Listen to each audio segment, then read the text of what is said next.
Alam mo, kapag pilit mong itinago ang tunay na nararamdaman mo, hindi mo mararanasan ang maging masaya. At maaaring hanggang sa dulo ay pagsisihan mo ang sana pinili mo kung ano ang tunay na nilalaman ng puso mo.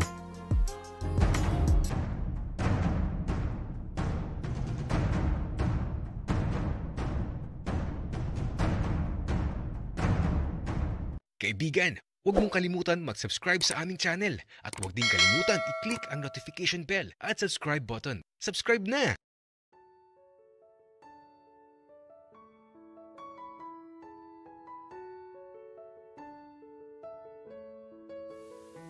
Uy, Francis, ikaw akala ko ba gusto mong magkahiwalay tayo tapos lagi ka namang andito sa apartment ko? Lemuel, naiinip ako eh. Next week pa ang pasukan. Okay, pero wala ka bang kasama sa dormitory mo, Francis? Meron naman pero mas okay na yung ikaw yung kasama ko, Lemuel. Okay. Pero Francis, alam mo, gabi na, umuwi ka na. Lemuel, wala pang 7 p.m. Dito muna ako. Okay, sige.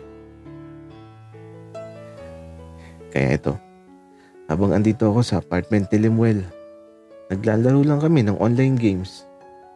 Kaya lang, nagulat ako nang biglang may sumilip sa pintuan.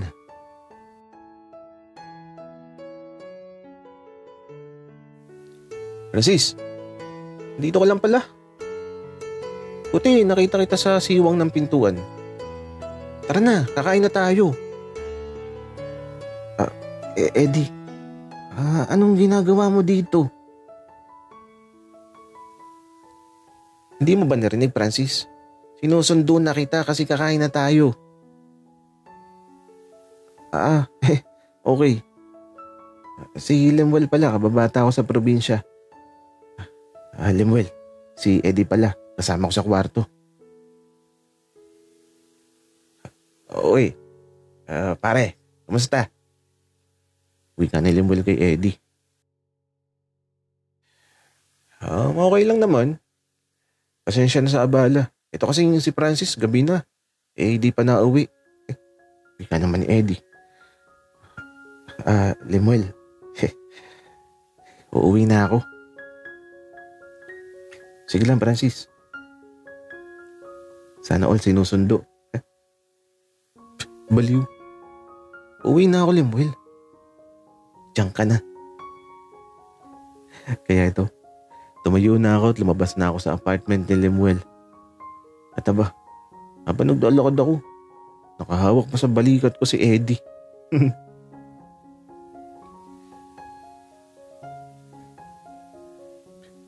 Francis, ikaw lagi ka nalang gabi umuuwi.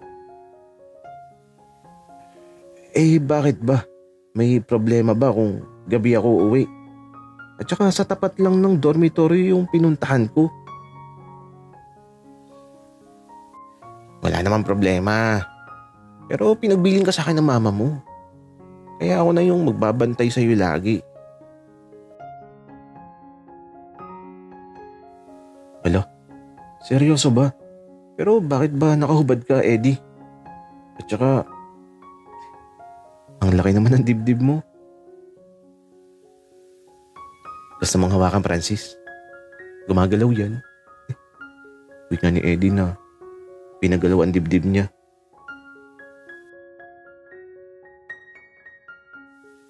Hala, ang galing. Gumagalaw nga. Paano mo ginagawa yan, Eddie? Ewan ko ba, basta napapagalaw ko yung mga dibdib ko. Hawakan mo. Matigas to. Gagi, ayoko, Eddie. Nakakahiya.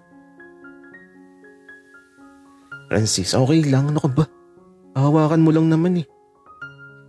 Biga ni Eddie. Nakinuha ang dalawang kamay ko at ipinatong niya sa dibdib niya na matambok at matigas. At habang pinapagalaw niya ang dibdib niya, nakadikit lang dito ang mga kamay ko. At sa bawat paggalaw nito, tila ba biglang bumilis ang pagtibok ng puso ko. Nakaramdam ako ng kakaiba, na parang kinabahan ako, na parang kinikilabutan. Basta, kakaiba at di ko maunawaan yung bigla kong naramdaman. Tapos, may nangyari pang mas ikinagulat ko. Para kasing tinigasan ako. Ewan ko ba? Eto, inalis ko na yung kamay ko sa dibdib niya. Nandito pa naman kami sa harapan ng gate ng dormitoryo.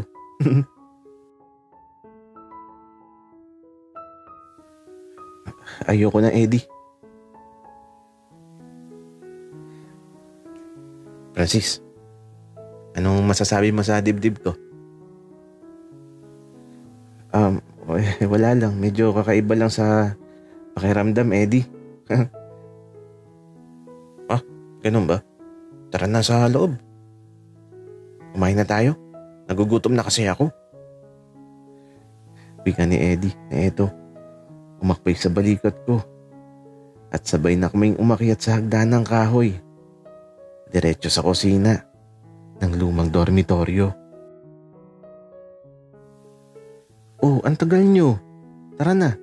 Kumain na tayo at baka lumamig ang pagkain. Wika ni Aling Yoli. Kaya naman sa mga oras na to, nandito lang kami sa pagkainan.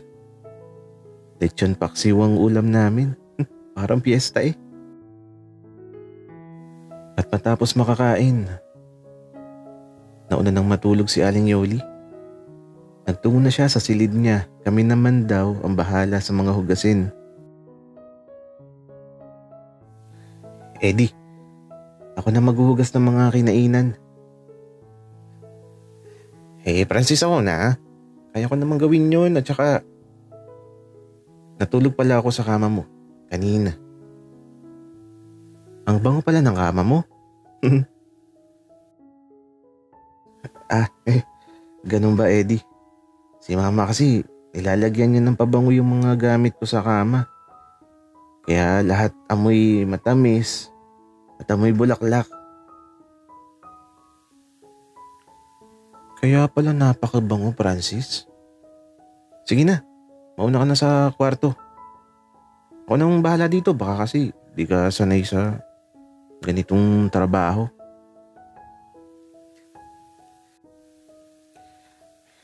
Okay lang.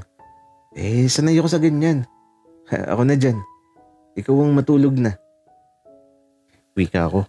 Kaya ito, lumapit ako sa kanya dito sa may lababo. Francis, ako na. Kaya ko na to. Tutulungan kita, Eddie. Francis, ang kulit mo. Ako na nga. Kaya ko na to. Eddie, ikaw ang makulit. Umalis ka na dyan. Ako na. Wika ako. Okay. Sige. Wika ni Eddie na ito. Ipinaubahay na sa akin ang paghuhugas ng mga kinainan. Francis, papasok na ako sa kwarto. May iwan na kita dyan. Okay lang, Eddie. Wika ako. Kaya ito, iniwan na niya ako. At matapos makapaglinis dito sa kusina, pumasok na din ako sa kwarto namin. At aba, si Eddie. Nakahiga siya sa kama ko at nakayakap pa sa unan ko.